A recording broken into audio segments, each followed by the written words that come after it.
Were you pretty fired up about, I assume it was Dixie, but Dixie's out front. There's a press release where she is inviting the Republican Party vice president nominee, Sarah Palin, to the pay-per-view. And it's offered that Dixie Carter would personally fly Sarah and Todd from Alaska to Orlando for the pay-per-view and induct her to become a member of the Beautiful People stable and make her an honorary TNA knockout. And the story is that TNA will donate $50,000 to a charity of her choice. And Dixie is commending Palin on breaking through in a male-dominated political industry.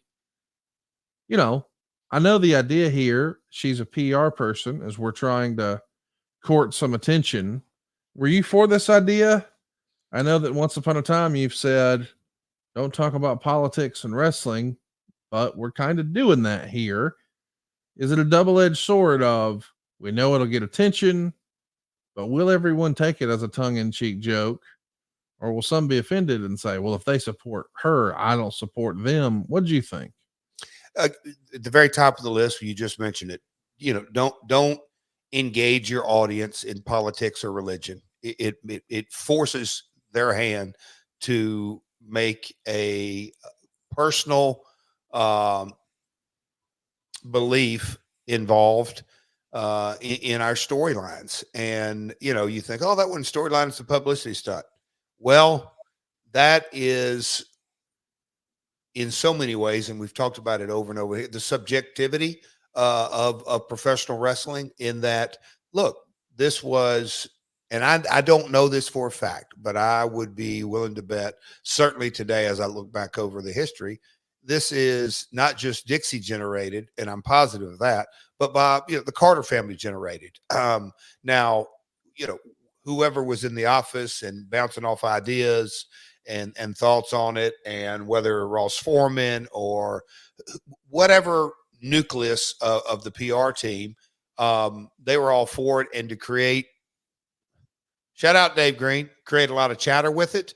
That would be an understatement. That's what they were going for. On the flip side of that is that, I'll just say, Vince Russo would say, it's yes. If he would immediately start thinking, all right, how do we get her in the Beautiful People, and how do we kind of make it fit into our shows? And a Dutch Mantell would say, Jeff, there's no upside bringing Democrats or Republicans or independent parties, bringing that mindset to the table. It can cause damage. And what are we really going to get? Do we really think she's going to come? Of course not. And on a wild chance she does, are we going to be ready to deal with that? So a lot of mixed feelings. But at the end of the day, it's what the owners want, and that's what they wanted. And that's what we went with. And knowing that, again, a PR stunt, the old P.T. Barnum, the last thing you want is for nobody to be talking about you. So it created some, but I can't say that I was a huge fan of it. But I did like, at the end of the day, any kind of rub that kind of gave the Beautiful People, because they were a hot act. And it's not like they were baby faces and we needed to protect their character.